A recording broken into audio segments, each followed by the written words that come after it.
ناظرین، میں خان رضوان اور میرے ساتھ ہیں غلام نبی کمار. آپ دیکھ رہے ہیں GNK اردو. قلمکار کی خاص ملاقات میں آج ہمارے ساتھ ہیں پروفیسر قمر سلیم صاحب. قمر سلیم صاحب کا تعلق ممبئی سے ہے. آپ انجمن اسلام میں پروفیسر ہیں، کئی کتابوں کے مصنف ہیں، بالخصوص فلسفے پہ اچھا کام کیا ہے. انگریزی میں اردو کے استاد ہوتے ہوئے انگریزی میں انہوں نے خاصا کام کیا ہے. Creativity in writing of Urdu, educational philosophy, اس طرح کے موضوعات پہ آپ نے خاصا کام کیا ہے اور انگریزی کی خاصی کتابیں ان کی جرمن وغیرہ سے چھپ رہی ہیں. اسی کے ساتھ قبل اس کے کہ میں قمر سلیم صاحب کی طرف ہمیشہ جو ہماری ویڈیوز سے روبرو ہوتے رہیں اور ہماری ویڈیوز پر اپنی رائے سے بھی نوازتے رہیے. جناب قمر سلیم صاحب، میں آپ کا GNK اردو میں آپ کا استقبال کرتا ہوں. میں سب سے پہلے آپ سے یہ جاننا چاہوں گا کہ آپ کہاں پیدا ہوئے، آپ کا تعلق کہاں سے ہے اور تعلیم کا جو لمبا سفر ہے وہ کیسے طے ہوا؟ السلام علیکم، آداب. سب سے پہلے میں آپ کا شکریہ ادا کروں گا، غلام نبی صاحب کا شکریہ ادا کروں گا. اور میری پیدائش بریلی شریف، جسے جو رامپور کے قریب میں ہے، وہاں میری پیدائش ہوئی.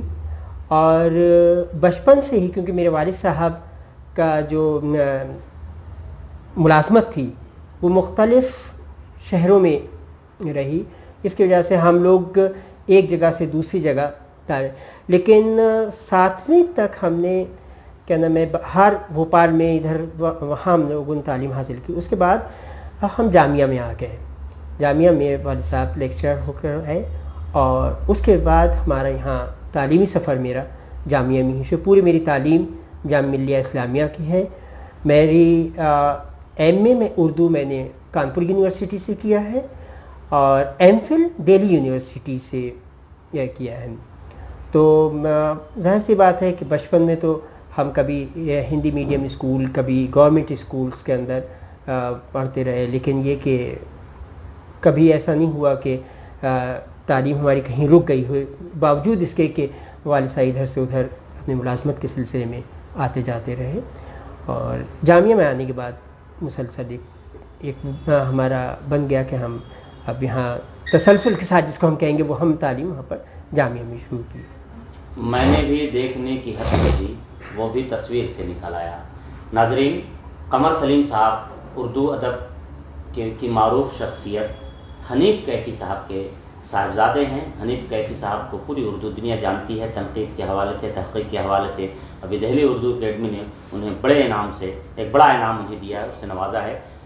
ناظرین، قمر سلیم صاحب، میں آپ سے یہ جاننا چاہوں گا کہ اس وقت درس و تدریس کے ساتھ ساتھ آپ کی مزید شغل آپ کا کیا ہے، کیا مصروفیات ہیں آپ کی؟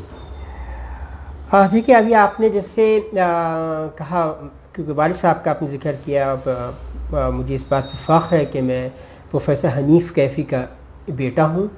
اور فخر اس بات پہ ہے کہ میرے والد نقاد، محقق، شاعر، ادیب وہ سے، اور انہیں بہت سچائی سے اور بہت باریک بینی سے کام کیا. اور ظاہر سی بات ہو ایسی اصناف پہ کام کیا جس پہ کسی نے ہاتھ نہیں ڈالا تھا انہوں اس چیز کے. اور مجھے ابھی آپ نے ذکر کیا ان کے ایوارڈ کا، تو وہ تھوڑا سا مجھے کسک ہے اس چیز کی کہ والد صاحب کو اردو دنیا میں جو ان کا مقام ملنا چاہیے تھا وہ مقام ان کو نہیں ملا. یہی ایوارڈ بہت پہلے ان کو مل جانا چاہیے تھے، لیکن پھر بھی اس مالک کا شکر ہے کہ جو بھی جس وقت بھی آتا ہو انہوں نے بہت، ان کے عادت بھی یہ ہے کہ بہت ہی آسانی سے اس چیز کو لیتے ہیں. اب آپ نے مجھ سے یہ سوال کیا ہے کہ اس وقت کی مصروفیات، میری مصروفیات کے دوران، تو میں ظاہر سی بات ہے میں انجمن اسلام اکبر پیر بھائی کالج آف ایجوکیشن میں اسسٹنٹ پروفیسر کی حیثیت سے کام کر رہا ہوں. وہاں میرا جو پیڈاگوجی میں اردو پڑھاتا ہوں اور اس کے ساتھ ساتھ فلسفہ میرا موضوع ہے. تو فلسفے کے اوپر میں بہت ساری مطلب جو مضامین ہیں اردو کے تعلق کو شامل کرتے ہوئے میں مضامین وغیرہ اس پہ لکھتا رہتا ہوں اور کچھ کتابیں میرے اس سلسلے میں آئی ہیں. اور اس وقت جو میرا اپنا جو ہے کہ میں نے تھوڑا فکشن کی طرف دھیان دیا ہے، افسانے لکھنا شروع کیے ہیں. اور ایسا نہیں کہ میں افسانے ابھی لکھنا شروع کیا، افسانے بہت. اچھا قمر سلیم صاحب، میں معذرت کے ساتھ یہاں پہ تھوڑا انٹرپٹ کر رہا ہوں آپ کو. میں یہ جاننا چاہوں گا کہ لکھنے پڑھنے کا شوق جو آپ کے اندر پیدا ہوا وہ کیسے پیدا ہوا، اور اردو ادب کی کن شخصیات نے آپ کو زیادہ متاثر کیا جس کی وجہ سے آپ رامپور سے یعنی بریلی شریف سے ہو کر ممبئی تک کا سفر آپ کا بآسانی طے ہوا؟ دیکھیے، میں نے جیسے آپ سے کہا کہ پڑھنا لکھنا مجھے وراثت میں ملا ہے. والد صاحب میں نے بتایا کہ ان کے وہ خود اتنے بڑے محقق ہیں اور نقاد ہیں، اور پڑھنے لکھنے کا شوق ہمیں اپنے والد محترم سے ہی ہم کو ملا ہے. اور لکھنے کا جو شوق ہے، ویسے میں نے کیا نام ہے جب میں 10ویں کلاس میں تھا تو ایسے ہی مطلب اپنے انگلش میں نے ایک مضمون لکھا، لیکن وہ بات وہیں کی وہیں تب کر رہ گئی، اس سے آگے بڑھی نہیں.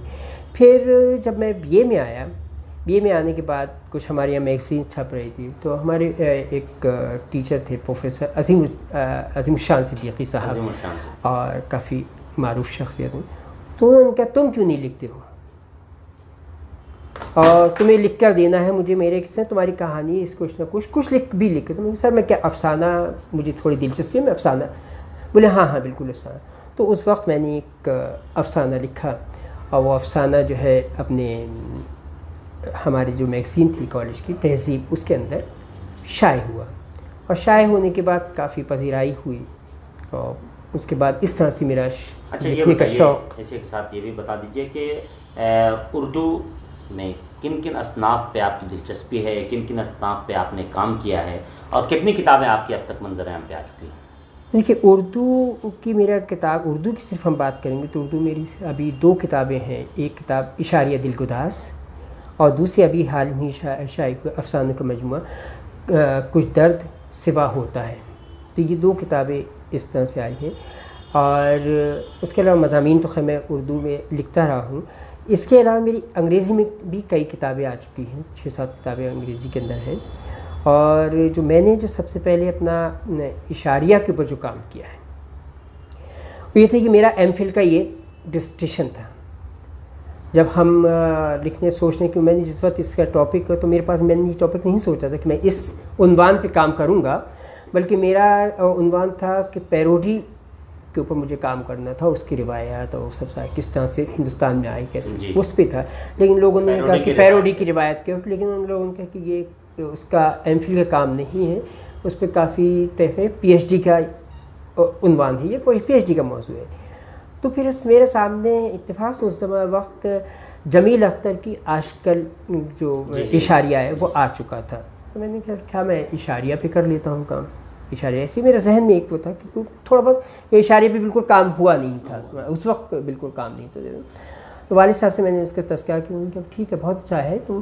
اور پھر انہوں نے کہا تم کیوں نہ دلگداز پہ تم کیوں نہیں کرتے کام. یہ مشورہ والد صاحب کہ تم دلگداز پہ کیوں نہیں کام کرتے. پھر میں نے ان کا دلگداز کافی تمہیں مضامین اس کے اندر کافی اچھا مواد ملے گا. اور تو پھر میں نے جب دلگداز کا مطالعہ کیا، ٹاپکس سلیکٹ کرنے سے پہلے میں نے دلگداز مطالعہ کیا، تو اس میں کافی مجھے مواد ایسا ملا جس پہ جو آج کل کے اسکالرز بھی اس پہ مستفید ہوتے ہیں. اچھا، اپنے ناظرین کو ذرا جو اشاریہ کی کتاب ہے جو آپ نے تیار کی اس کو دکھا دینا چاہیں گے، تاکہ اس سے مزید وہ اسکالرز جو اشاریہ پہ کام کر رہے ہیں وہ اس سے کچھ سیکھ سکیں، دیکھ سکیں. ناظرین، یہ محمد قمر سلیم صاحب جو فی الوقت پروفیسر قمر سلیم صاحب ہیں، یہ ان کے ایم فل کا یہ مقالہ ہے، یہ ایم فل کی تحقیق ہے اشاریہ دلگداز. یہ بہت ہی محنت سے کیا ہوا کام ہے، اور اسے دلگداز پہ بلکہ اشاریہ پہ جو لوگ کام کر رہے ہیں انہیں چاہیے کہ اس طرح کے اشاریے جو تیار ہوئے ہیں، جن شخصیات نے تیار کی ہیں، جو محنت سے لکھے گئے ہیں، اس کو ہمیں ایک بار ضرور دیکھنا چاہیے. قمر سلیم صاحب، یہ کس سن سے کس سن تک کا ہے؟ یہ میرا جو اشاریہ ہے اس میں ہم نے 1887 سے لے کر 1918 تک کا لیا ہے. اچھا، آپ نے یہ ایک حصہ اول ہے، اور اس کے بعد میرا تھا کہ میں کام میں، لیکن ابھی تک میں اس کے کام آگے بڑھا نہیں پایا ہوں، لیکن ہاں 1932 تک کا یہ مجھے اس میں کام کرنا ہے. تو لیکن آپ نے اندیا بتا دیا ہے کہ کرنا ہے اور یہ کام نہیں ہوا ہے. تو نہیں، ضرور میں نے اسے پکڑ کے نہیں بیٹھا ہوں کہ مجھے ہی کرنا ہے. اگر یہ بالکل، کیونکہ میرے پاس واقعی مجھے ابھی فرصت بھی نہیں مل پا رہی کہ میں اس طرف دیکھ سکوں، لیکن یہ کہ اگر اس پہ یہ بہت اچھا کام ہے، اور کیونکہ میں اس لیے اس کے وہ کروں کہ دلگداز میں کافی موضوعات ملتے ہیں. اب جیسے میں اور جو میں نے یہ اشاریہ تیار کیا، تو میں نے یہ اشاریہ دو طرح سے تیار کیا ہے، ایک تاریخی اعتبار سے اور دوسرا ہجائی اعتبار سے. اور ساتھ ہی ساتھ اس میں تاریخ جو میں نے اس کو ایک وہ لیا ہے، اس میں میں نے جو اس کی خصوصیت اس میرے اشاریہ کی وہ یہ ہے کہ اس میں نے کیفیات اور مضمون کی کیفیت کیا ہے اور مضمون کا نفس مضمون کیا ہے. اب اس کے لیے مجھے صرف میں نے عنوانات ہی نہیں لکھے ہیں اس میں کہ میں نے صرف عنوانات لکھ کے دے دیا کہ صاحب اشاریہ تیار ہو گیا، بلکہ مجھے جس وقت میں نے اشاریہ تیار کر رہا تھا تو میں نے دلگداز کے جو رسالے ہیں وہ میں نے ان کا مضامین کا پورا تجزیہ کرا ہے، ان مضامین کو پڑھا ہے. اس میں آپ کو دکھاتا ہوں کہ یہاں پر میں نے آپ یہ سائٹس دیکھیں گے کہ یہ سر یہاں پر اس کی کیفیت لکھی ہوئی ہے یہ کہ کیا اس کے اندر اس مضمون کے اندر ہے کیا. یہ مطلب اور آسانی پیدا کرنے کی کہ اگر کوئی اسکالر بات دیکھتا ہے اس کو تو اس کو اتنا زیادہ پڑھنے یہاں معلوم ہو جائے کہ یہ کس نوعیت کا مضمون ہے کیسا. ابھی جیسے ایک پورا آپ کو اس کے اندر ملے گا مثنوی سے گلزار نسیم پر جو پوری بحث شروع ہوئی ہے وہ اس کے اندر شرر نے پورے اس کے اندر آئی ہے. اسی طرح سے بلینگ ورڈ فری ورڈس کے اوپر کافی بحث کی ہے. پھر دوسرے اس میں کیونکہ شرر نے دلگداز کے اندر تاریخی ناول، سماجی سیاست اور ادبیات اور کیا نام ہے تبصرے، بہت ساری چیزوں کو انہوں نے اس زمانے کے حساب سے بہت ہی میں کہتا ہوں اگر ترقی پذیر وہ تھا، ترقی یافتہ اگر یہ رسالہ تھا تو غلط نہیں ہوگا. ناظرین جیسا کہ میں نے بتایا کہ دلگداز پہ قمر سلیم صاحب نے جو اشاریہ تیار کیا ہے عرقریزی سے کیا ہے، محنت سے کیا ہے اور لگن کے ساتھ کیا ہے. موضوعات بھی انہوں نے موضوعاتی اعتبار سے بھی انہوں نے کام کیا ہے. اس میں آپ دیکھیں کہ جیسے لوئسی گرے کے بارے میں جو منشی بدر الزمان صاحب اس میں انہوں نے آئیڈینٹیفائی کیا ہے کہ یہ نظم ورڈسورتھ کی انگریزی نظم کا اردو ترجمہ ہے. یہ جو کتاب ہے جس کو بدر الزمان صاحب نے کیا ہے یہ انگریزی میں ہے، اس کا ترجمہ فلاں نے کیا ہے، تو ہمیں مزید اس سے آسانی ملتی ہے. اس سلسلہ مشاہیر اسلامیہ اس میں بزرگوں کی سوانح حیات لکھنے کی طرف اشارہ کیا گیا ہے، یہ انہوں نے بتا دیا ہے. اگر اس طریقے سے اشاریہ تیار کیا جائے تو ہمیں یہ پتہ چل جائے گا کہ یہ اس کتاب کو یا اس مضمون کو کس نے کہاں سے لیا اور اس میں کیا ہے، نفس مضمون کا پتہ چلتا ہے. خاص بات یہ ہے کہ اشاریہ دلگداز یہ اول ہے اور یہ 1887 سے 1917 تک ہے یہ اشاریہ اول. اس کے اور بھی ایڈیشنز ابھی آنے باقی ہیں، قمر سلیم صاحب کام کریں گے. اس بیچ میں اگر کوئی کرنا چاہے تو وہ آسانی سے کر سکتا ہے، اس میں یعنی کوئی پریشانی نہیں ہے. قمر سلیم صاحب اسی کے ساتھ ہم یہ بھی جاننا چاہیں گے کہ یہ اشاریہ کے علاوہ شاید آپ نے فکشن پہ بھی کچھ کام کیا جیسا کہ آپ نے ذکر کیا، تو فکشن پہ کن موضوعات کو آپ نے ٹچ کیا ہے، کن مسائل کو آپ نے سامنے لایا ہے؟ چونکہ فکشن کے بہت سارے موضوعات ہیں جس پہ لوگوں نے لکھا ہے، کام کیا ہے. آپ کی جو کتاب ہے، ایک کتاب ہے ناظرین، میں اس کا بھی تعارف کراتا چلوں، کچھ درد سوا ہوتا ہے، یہ افسانوی مجموعہ ہے. میں ان سے آپ سے یہ جاننا چاہوں گا کہ اس میں تمام افسانے آپ کے ہیں، آپ نے کیا کچھ الگ سے کام کیا ہے جس کو پڑھ کر کے ہم یہ فیصلہ کریں، یہ سوچیں کہ دیگر لوگوں سے، اس سے پہلے جن لوگوں نے کام کیا ہے اس سے بہتر یہ افسانہ ہے، نئے موضوعات ہیں، نئے مسائل ہیں، کن طرح کے مسائل کو آپ نے اٹھانے کی کوشش کی ہے؟ دیکھیے میں جیسے میں نے بتایا کہ افسانہ میں ابھی آج سے لکھ نہیں رہا ہوں، میں نے 1979 میں پہلا افسانہ لکھا جو شائع ہوا تھا. اس کے بعد کچھ وجوہات کی وجہ سے میں نے افسانے بہت لکھے اس درمیان میں. اس وقت جو موضوعات میرا جو موضوع تھا وہ پورا رومان بھی موضوع تھا کہ جتنے بھی افسانے لکھے تھے رومانیت پہ اس پہ لکھے تھے. لیکن اب میں نے تقریباً 38 سال بعد جب پھر سے اس پہ لکھنا شروع کیا ہے تو میں نے جو آج کے جو حالات ہیں، اس وقت کے حالات، وہ چاہے سماجی حالات ہوں چاہے سیاسی حالات ہوں، اور جو سماج میں پہلی جو بے راہ روی جو ہے جس طرح کی میں نے اپنے اس کے اندر انہیں شامل کیا ہے، بلکہ بہت موضوعات ایسے اٹھائے ہیں جو شاید کچھ لوگ لکھتے ہوئے ڈریں گے موضوع بہت کہ بھئی ایسا نہیں ہوتا ہے یا ایسا ہو نہیں سکتا ہے. تو ان موضوعات کو میں نے اپنے ان کے اندر لیا ہے. خاص طور سے اب جیسے آپ دیکھیں گے کہ ہمارے بڑوں کی کوئی قدر نہیں کی جاتی ہے.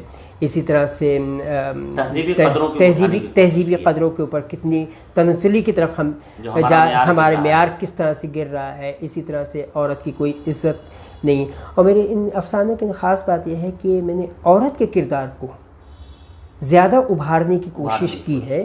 اس کا مطلب یہ نہیں ہے کہ مرد کا جو کردار دکھا ہے اس کو میں نے دبا دیا ہے. دونوں کو ایک دوسرے کے مقابل کھڑا کیا ہے, لیکن اس کے جو عورت کا درد ہوتا ہے اس چیز کو زیادہ, اور ایسا بھی نہیں ہے کہ میں نے صرف ایک طبقے کو لیا ہے, میں نے غریب کو بھی لیا ہے, میں نے اوپر ہائی جو اونچے طبقے کے لوگ ہیں ان کو بھی اپنے افسانوں کے اندر شامل کیا ہے. اور جسے اسلام میں بہت اہمیت دی گئی ہے, اور اسے صنف نازک اسی لیے کہا جاتا ہے کہ مردوں کے مسائل اور خواتین کے مسائل میں اتنا فرق ہے کہ جس کے بارے میں ہمیں کرنا تو دور کی بات ہے, ہم سوچ بھی نہیں سکتے. اسی لیے مذہب اسلام نے خواتین کو اگلے پائیدان پہ رکھا ہے. یہ بات اور ہے کہ ہم اپنی زندگی میں خاتون کو خاتون خانہ بناتے ہیں یا اپنی زندگی میں انہیں اس طرح سے شامل کرتے ہیں یا کرنے کی کوشش کرتے ہیں کہ ہمارے ساتھ قدم سے قدم ملا کر چلیں. کچھ درد سوا ہوتا ہے, یہ افسانوی مجموعہ ہے قمر سلیم صاحب کا. اس میں 19 افسانے شامل ہیں. مختلف موضوعات ہیں, اس میں اصلاحی موضوعات ہیں اور وہ بھی موضوعات ہیں جو ابھی برننگ ٹاپکس ہیں, جو چل رہے ہیں, جو خواتین کے مسائل ہیں, جو مردوں کے مسائل ہیں, جو سماج میں جو مسائل پھیلے ہوئے ہیں, جو ہمارے بچوں کے ساتھ مسائل ہیں. تہذیبی قدروں کا جو زوال ہے, ان باتوں پر بھی, ان مسائل کو بھی اٹھانے کی کوشش کی ہے اور اس پر گفتگو کی ہے. اب یہ فکشن رائٹر, فکشن نقاد ہی پڑھ کر فیصلہ کریں گے کہ ان موضوعات کو کس حسن خوبی سے انہوں نے برتا ہے, کتنا حق ادا کیا ہے اور کتنا نہیں کیا ہے. ناظرین, ہم اب چلتے ہیں قمر سلیم صاحب کی دوسری کتاب کی جانب. ان کی یہ دوسری کتاب ہے جس کے بارے میں ابھی قمر سلیم صاحب بتا رہے تھے کہ یہ جرمن سے یہ کتاب چھپتی ہے اور تقریباً کئی ہزار, 20,000 14,000 کے اور 20,000 کے آس پاس یہ کتاب چھپتی ہے. اس کتاب کا موضوع ہے creativity in the writing of Urdu. Urdu کے مصنف ہوتے ہوئے آپ اردو کے رائٹر ہیں, لیکن ہم قید نہیں کر سکتے چونکہ انگریزی کی یہ کتاب, اس کے بعد یہ ان کی دوسری کتاب یہ ہے, یہ کیا ہے ڈاکٹر صاحب؟ نرسنگ لرنر آٹونومی پہ انہوں نے, خود مختاری کے اوپر, خود مختاری پہ انہوں نے کتاب لکھی ہے. پھر فلاسفی پہ ان کی کتاب ہے, پھر خودی پہ ان کی کتاب ہے. کئی موضوعات کو انہوں نے ٹچ کرنے کی کوشش کی ہے. جب ہمارے اسکالرس تحقیق کریں گے, جاننے کی کوشش کریں گے کہ قمر سلیم صاحب نے کن کن موضوعات کو ٹچ کیا ہے, تو واضح ہو کر سامنے آئے گا کہ کیا کیا موضوعات ہیں, کون کون سی کتابیں ہیں اور اس کی زمانی اعتبار سے کیا قدر و قیمت ہے. ان کتابوں کے تعلق سے اگر 1-2 منٹ آپ کچھ گفتگو. جی میں بالکل ضرور بتانا چاہوں گا. اصل میں ایسے کیا ہوتا ہے کہ ہم لوگ صرف اردو میں ہی لکھ کر, اور وہ ہمارے ایک محدود حلقہ ہے, اور کیونکہ میں جس وقت کام کر رہا تھا تو مجھے یہی ہوا کہ ہمارے بچوں کے اندر کتنے تخلیقی عناصر کتنے زیادہ ہیں, اور ایسے بچے جو اس گورنمنٹ اسکولس کے اندر پڑھتے ہیں, مسلم اور اردو ہے, لیکن ہم ان کو جو نظر انداز کر دیتے ہیں یہ کہہ کے کہ صاحب اس کو تو کچھ آتا ہی نہیں ہے. جس وقت میں نے یہ کام کیا, اپنا creativity in the writings of Urdu کام شروع کیا, تو آپ یقین مانیے کم سے کم 2.5-3 سال میں نے اس کے اوپر سروے کیا ہے کہ میرے بچوں کو اس کو, اور 800 طلبہ کا طالبات کو میں نے اس میں اپنا لے کر ان کو کوشچنیئر دیا, سوال نامہ دیا گیا, ان سے پوچھا گیا وہ کن کن صنف لکھ سکتے ہیں, کیسا لکھتے ہیں, کس طرح سے لکھتے ہیں, اور بہت اس کے اچھے نتائج میرے سامنے آئے. پھر یہ پھر اس کو مجھے کمپائل کرنے کے اندر کافی وقت لگا. تو تقریباً اس کتاب کی تیاری, چھپائی کی بات نہیں کر رہا ہوں ابھی میں, اس میں قریب 5-6 سال مجھے لگ گئے اس کتاب کے بہت. پھر اب یہ مسئلہ یہ ہوا کہ اس کتاب کو چھپوانے کا, شائع کرنے کی, تو میں نے اپنے یہاں سے اپنے ہندوستان کے جو بھی پبلشرز ہیں ان سے بات کی, اور انہوں نے جو ہے مجھ کو کتاب اتنا 1.25 لاکھ روپیہ, 1.5 لاکھ 2 لاکھ روپیہ رہے گا. وہ میرے حساب سے یہ ہوا کہ نہ نومن تیل ہوگا, نہ رادھا ناچے گی, تو یہ کتاب چھپ ہی نہیں سکے گی. میں نے خاموش ہو کر بیٹھا, لیکن کہ اللہ کے قدرت آپ یہ دیکھیے کہ میرا ایک ٹرکی کی میگزین, انٹرنیشنل میگزین کے اندر میرے ایک مضمون چھپا انگلش کے اندر ہی, ریسرچ آرٹیکل تھا.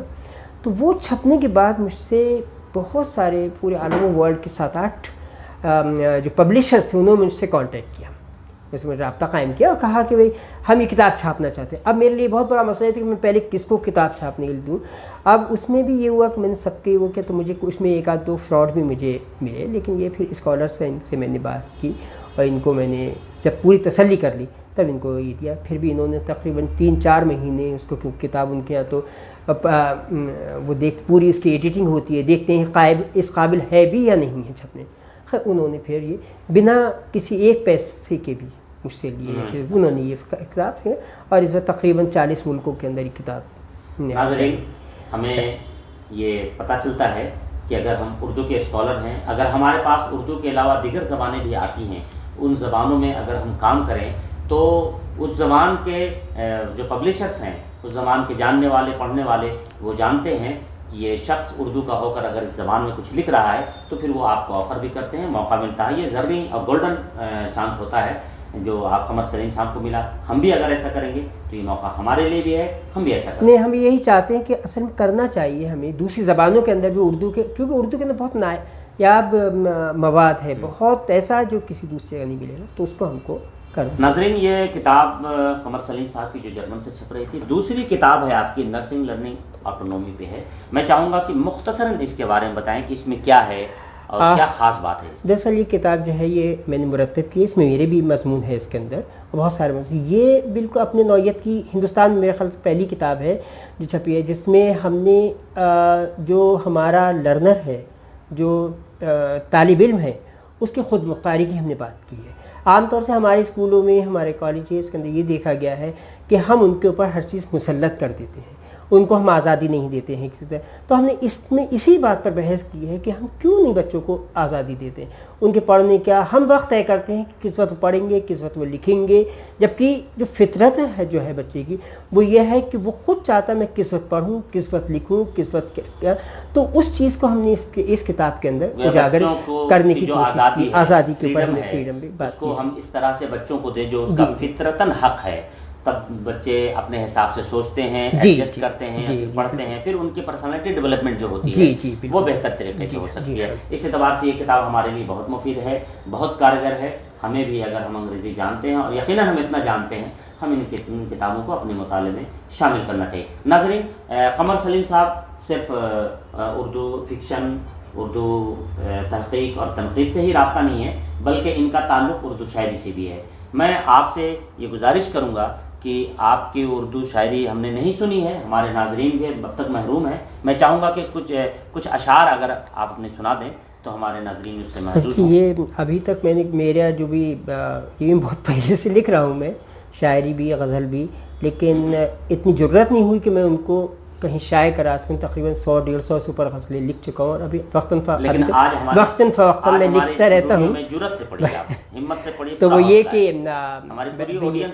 یہ بھی ہے کہ آپ کے ذہن میں ایک کبھی تازہ غزل جو میں نے لکھی ہے وہ پڑھ کر سنا رہا ہوں. میں قبل اس کے کہ آپ شاعری سنائیں, میں ایک شعر پڑھ دیتا ہوں. جی. پروفیسر شہپر رسول صاحب استاد محترم کا شعر ہے کہ بد دعا اس نے مجھے دی تھی, دعا دی میں نے, بد دعا اس نے مجھے دی تھی, دعا دی میں نے, اس نے دیوار اٹھائی تھی, گرا دی میں نے. سلیم صاحب. واہ. چاہ کر بھی تیری تصویر کو نظروں سے اوجھل کر نہ سکا, کیا چاہ کر بھی تیری تصویر کو نظروں سے اوجھل کر نہ سکا, لمحہ لمحہ تڑپتا رہا پر عرض تمنا کر نہ سکا, لمحہ لمحہ تڑپتا رہا پر عرض تمنا کر نہ سکا. خواب بھی تیرے ہی ہیں, خواب بھی تیرے ہیں, حقیقت بھی تو ہے, خواب بھی تیرے ہیں, حقیقت بھی تو ہے, تجھے خود سے میرے بت بے پیرا جدا کر نہ سکا, تجھے خود سے میرے بت بے پیرا جدا کر نہ سکا. میں نے ہر چند چاہا کہ تجھ کو ٹوٹ کے چاہوں, میں نے ہر چند چاہا کہ تجھ کو ٹوٹ کے چاہوں, میرے وجود پہ حاوی ہے تو اس طرح کہ چاہ نہ سکا, میرے وجود پہ حاوی ہے تو اس طرح کہ چاہ نہ سکا. ذرا ملو تو صحیح کریں گے خوب کے لیے شکوے, ذرا ملو تو صحیح کریں گے خوب کے لیے شکوے, ملے تو زباں پہ حرف شکایت لا نہ سکا, ملے تو زباں پہ حرف شکایت لا نہ سکا. قمر درد اس کا لیے پھرتا ہے مارا مارا, قمر درد اس کا پھرتا ہے مارا مارا, کون ہے معالج دنیا کو اتنا بتا بھی نہ سکا. یہ شاعری احساس کی شاعری ہے, یہ شاعری جذبے کی شاعری ہے. شاعر کسی عمر میں قید نہیں ہوتا. وہ عمر کے جس حصے میں ہوتا ہے وہ ان جذبات اور ان احساسات کا اظہار کرتا ہے کہ نوجوانوں کو ایسا لگتا ہے کہ عمر کے جس مرحلے میں یہ احساس تو ہمارے ہیں, یہ جذبات تو ہمارے ہیں. اگر قمر سلیم صاحب سے آپ ان کی شاعری سن رہے تھے, مجھے ایسا لگ رہا تھا کہ ان کی جو آپ بیتی ہے, ان کے جو احساس ہیں, ان کے جو جذبات ہیں, اس کو آپ نظم کر رہے تھے. شکریہ قمر سلیم صاحب. میں آپ سے یہ جاننا چاہوں گا کہ اشاریہ دلگداز پہ آپ نے کام کیا ہے اور اچھا کام ہے, میں اسے اپریشیٹ کرتا ہوں, میں اس کی سراہنا کرتا ہوں. اشاریہ کی کیا اہمیت ہے اور اسکالرس کو اس سے کیا فائدہ ہوتا ہے, یا اردو ادب کو اس میں کیا فائدہ ہے, اس پہ ذرا روشنی ڈالیں گے. صرف اس سے اسکالرس کو ہی, مطلب ریسرچ اسکالر کو ہی فائدہ نہیں اشاریہ سے. اور اب تو پہلے جس وقت میں نے اشاریہ تیار کیا تھا اس وقت تو بہت کم اشاریہ شاید ہے, لیکن ابھی کافی تعداد میں ہندوستان میں بھی کام ہو رہا ہے. اور سب سے بڑی چیز, جس وقت ہم کوئی بھی تحقیق کام کرنے جاتے ہیں, کوئی مضمون بھی اگر لکھنے جاتے ہیں, تو ہم کو آج کل کے دور میں خاص طور سے ہمیں حوالہ جات کی ضرورت پڑتی ہے, ہمیں حواشی کی ضرورت پڑتی ہے. تو ہمیں یہ کہ یہ اشاریہ جو ہیں, ہمیں ہماری جو محنت ہوتی ہے, اگر میں یہ کہوں کہ آدھی پی ایچ ڈی ہم اس کو اگر ریسرچ کر جائے, اس کی محنت کو آدھا کر دیتے ہیں. کیونکہ ابھی اگر میں اسی کی اشاریہ بات کروں, اس کے اندر بہت سارے ایسے مضامین ہیں, اگر آپ کو جس پتہ چل جائے تو آپ اشاریہ دیکھیں کہ ہاں اگر مان لیجیے آپ نے شرر کے اوپر ہی کوئی بھی آتی ہے, یا مثنوی گلزار نسیم کے اوپر آپ کوئی بات کام کرنے جا رہے ہیں, تو آپ کو معلوم ہو جائے کہ یہاں پر کس کس جگہ پر کون کون سے مضامین شائع ہوئے ہیں, اور دلگداز کی بات خاص طور پر, اور یہ اس کی کاپیاں کہاں پر آپ کو مل جائیں گی. تو اس سے کیا ہے کہ ریسرچ اسکالر کا کام ایک تو کم ہو جاتا ہے کافی, اس کو جو دوسری اور پریشانی ان سے ایک پریشانی سے بچ جاتا ہے, تاکہ اس کو اچھی طرح سے کام کریں.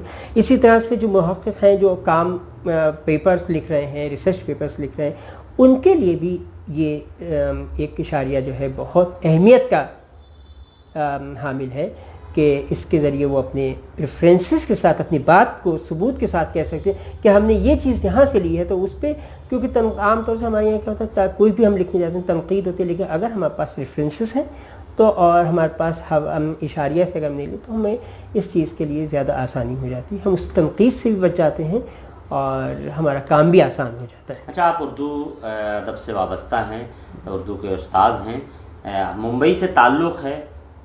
ممبئی کا ایریا بہت بڑا ایریا ہے اور بہت اردو بولنے والے ہیں وہاں.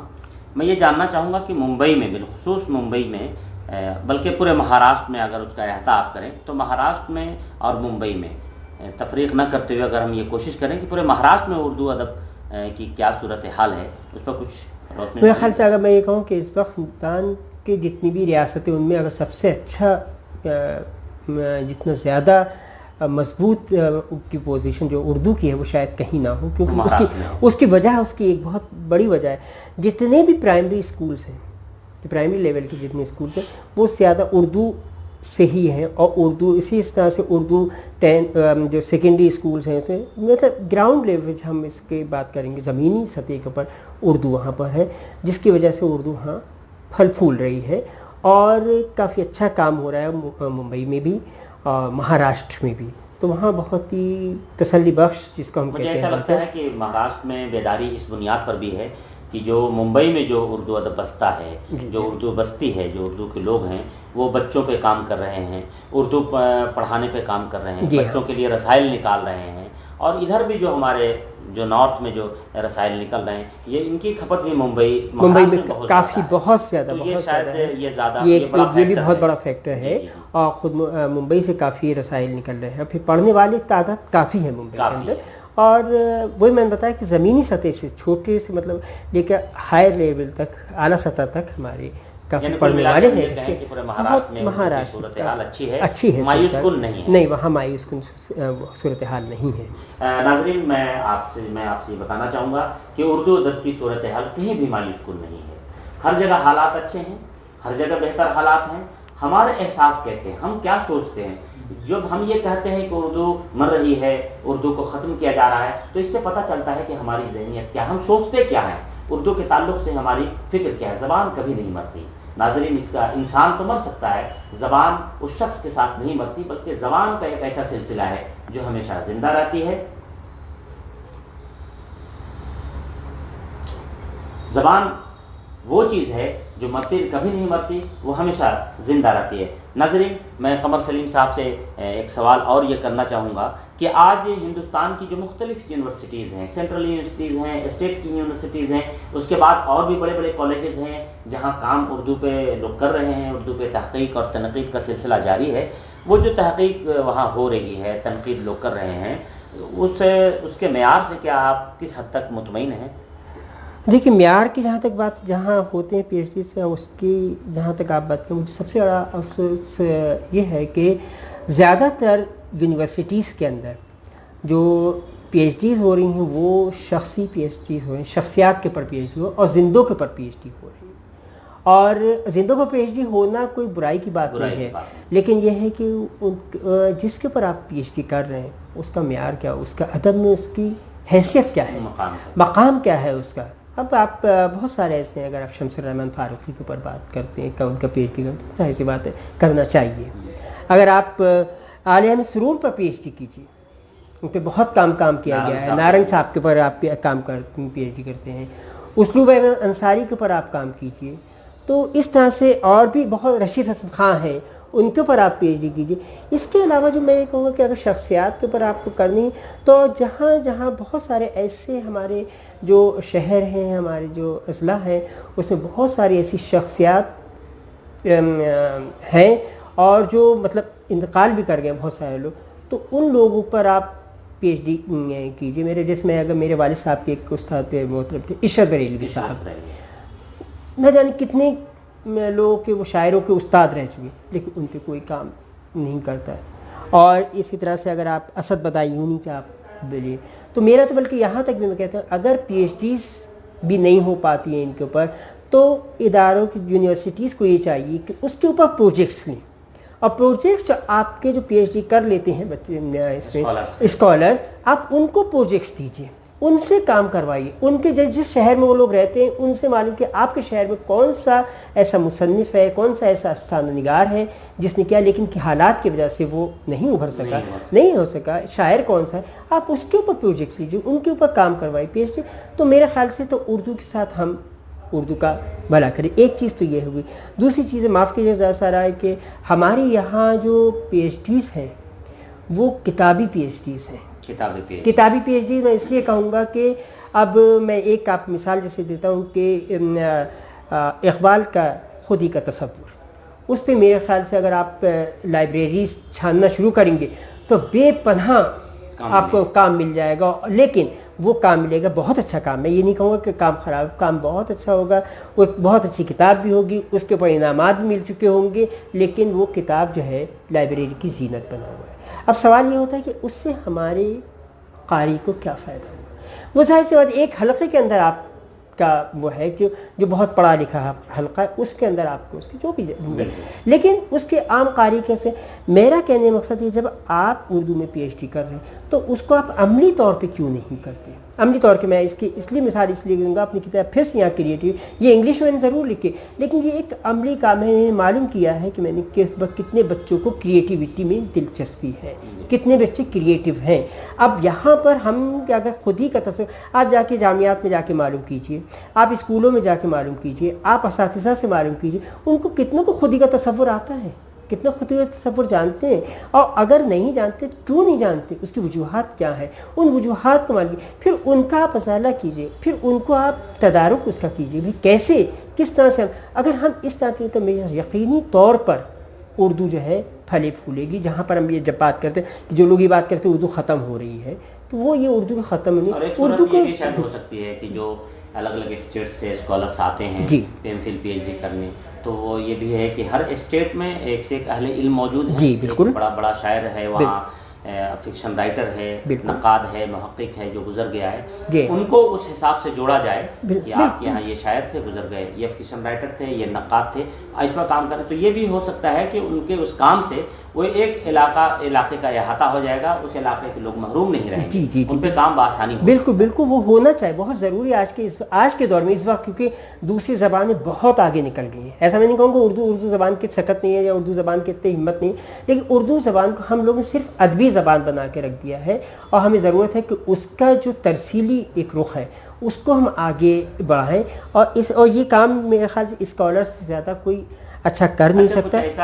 ایسے موضوعات ہیں آپ کی نظر میں جن پر کام مزید دیکھیے میں اردو ادب میں اور اردو والوں کے بیچ، ہم اردو بولتے ہیں، ہم اردو سنتے ہیں اور ہم اردو کو محسوس بھی کرتے ہیں، تلفظ اور املے کا بڑا مسئلہ ہے۔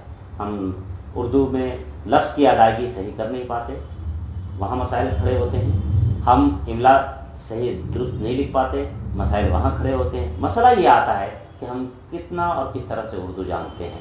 اب اس پہ الجھنے کے بجائے بہتر یہ ہے کہ ہمارے محققین کی، ہمارے ناقدین کی الگ الگ رائے ہے۔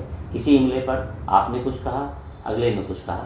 ہم قمر سلیم صاحب سے یہ جاننا چاہیں گے کہ تلفظ کی بہتری کے لیے، اس کو امپروو کرنے کے لیے اور املے کو کی بہتر ادائیگی اور لکھنے پڑھنے میں اس کو درست لکھنے کے لیے، املے کی اصلاح کے لیے ہم کیا ایسا کریں کہ ہمارا تلفظ بھی درست ہو جائے اور املا بھی درست ہو جائے؟ کیا ورک شاپ کی ضرورت ہے یا اور کوئی آپ کے کوئی ویژن ہے آپ کا اس تعلق سے؟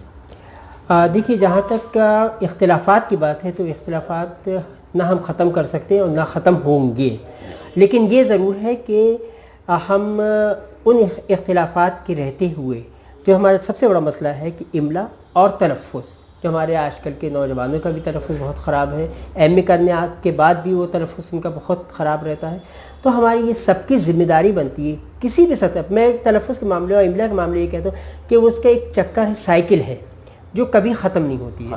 یہ جو ہے کہ بچپن سے بچہ، اور جب آپ کے پاس اسکول میں آ جاتا ہے بچہ، تو اس وقت سے ہماری ذمہ داری شروع ہو جاتی ہے۔ تو لیکن اس وقت ان کی صرف ہم ٹیچرز پہ اسکول ٹیچر پہ اس کی ذمہ داری نہیں چھوڑیں گے، بلکہ جامعات کے اساتذہ اور ہم جس اس میں پڑھا رہے ہیں بی ایڈ کالج کے اندر، ان اساتذہ کی، سب کی یہ مجموعی ذمہ داری ہے کہ ہر سطح پر ہم کو املا